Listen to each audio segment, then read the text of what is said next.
Assalamualaikum warahmatullahi wabarakatuh. Kembali lagi bersama saya Habibi. Pada pertemuan kali ini, saya akan membahas dan menjelaskan seputar fiber optik. Pertama-tama, saya akan menjelaskan mengenai pengertian fiber optik beserta cara kerjanya.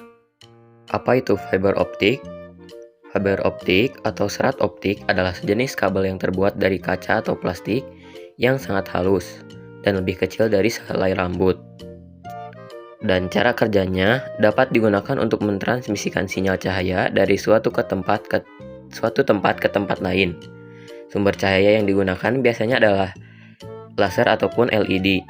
Konsep kerja kabel serat optik bisa dianggap seperti tabung panjang yang dinding bagian dalamnya adalah cermin. Jadi saat ada cahaya berisi data yang datang dari salah satu sisinya, cahaya tersebut akan terpantul-pantul di dalam kabel hingga mencapai sisi lainnya. Selanjutnya adalah struktur dari kabel fiber optik. Struktur dari kabel fiber optik terdiri dari beberapa susunan, yaitu core, cladding, string, member, dan outer jacket. Core yang berwarna bening. Core atau inti merupakan serat kaca yang tipis menjadi media cahaya. Dan cladding yaitu yang bisa dilihat pada gambar yang berwarna biru. Cladding merupakan lapisan luar melindungi inti dan memantulkan kembali cahaya yang terpancar. Dan coating bisa dilihat dari gambar yang berwarna putih. Coating adalah pelindung mekanis yang menjaga serat optik dari kerusakan yang dapat terjadi karena lengkungan kabel atau gangguan luar. Lalu ada string member. String member ini berwarna kuning bisa dilihat pada gambar. Dan outer jacketnya yang warna oranye yang besar itu. String member dan outer jacket merupakan pelindung yang menjaga kabel dari gangguan luar yang bisa menyebabkan kerusakan pada bagian core.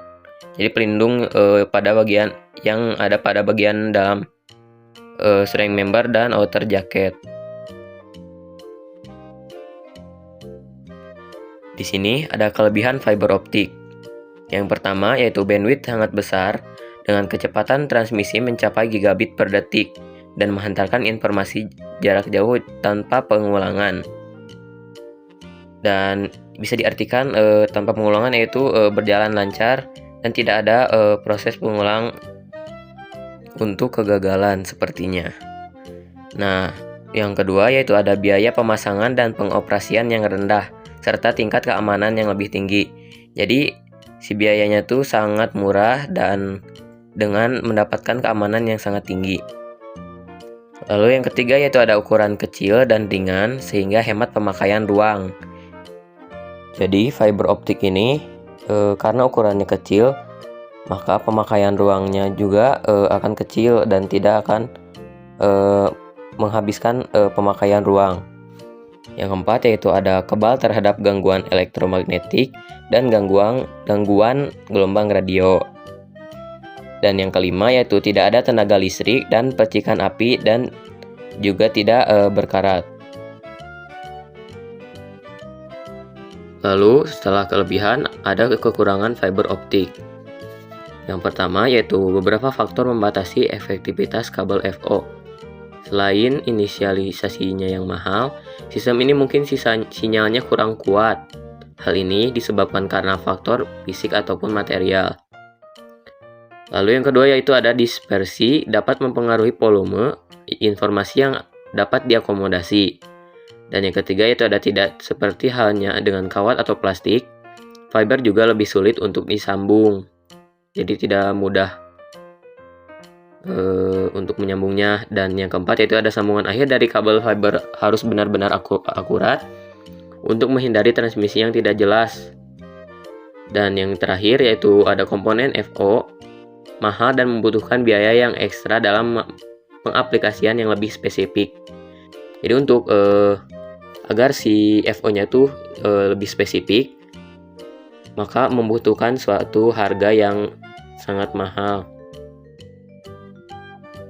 Lalu, warna yang ada pada fiber optik.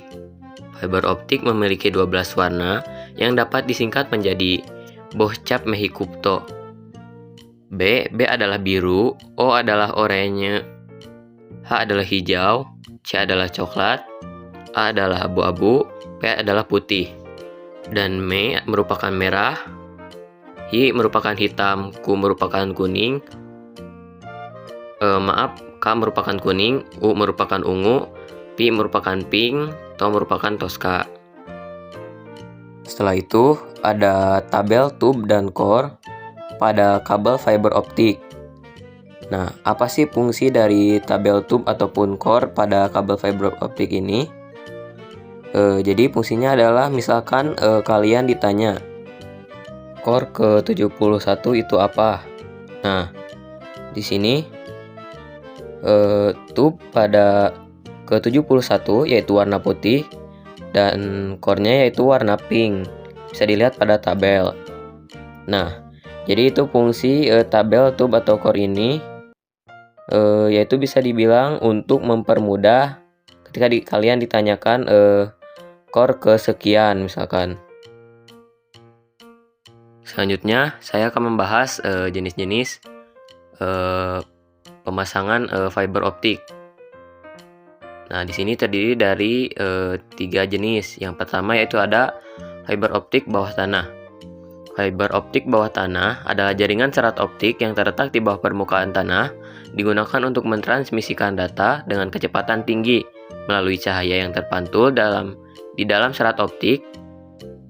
Ini adalah infrastruktur yang penting dalam menyediakan konektivitas internet yang cepat dan handal. Lalu yang kedua yaitu ada jenis pemasangan fiber optik di udara. Fiber optik udara adalah jaringan serat optik yang terpasang di atas tanah atau di sepanjang tiang listrik atau tiang telepon. Mereka terbuka di udara dan dilindungi oleh lapisan pelindung untuk melindungi mereka dari elemen cuaca dan kerusakan fisik. Ini adalah alternatif untuk fiber optik bawah tanah dan sering digunakan di daerah pedesaan atau di wilayah yang sulit untuk menanam kabel di bawah tanah. Dan yang ketiga yaitu ada fiber optik di bawah laut. Fiber optik bawah laut adalah jaringan serat optik yang terletak di dasar laut yang menghubungkan benua dan negara yang terpisah secara geografis. Mereka digunakan untuk mentransmisikan data antara lokasi di seluruh dunia dengan kecepatan tinggi dengan menggunakan cahaya yang terpantul di dalam serat optik. Infrastruktur ini vital dalam menyediakan konektivitas global dan mendukung komunikasi lintas benua dan transatlantik. Mungkin cukup sekian untuk pertemuan kali ini. Mohon maaf bila ada kesalahan dalam penyampaian materi dan kesalahan informasi. Dicukupkan saja, saya Habibi pamit undur diri. Wassalamualaikum warahmatullahi wabarakatuh.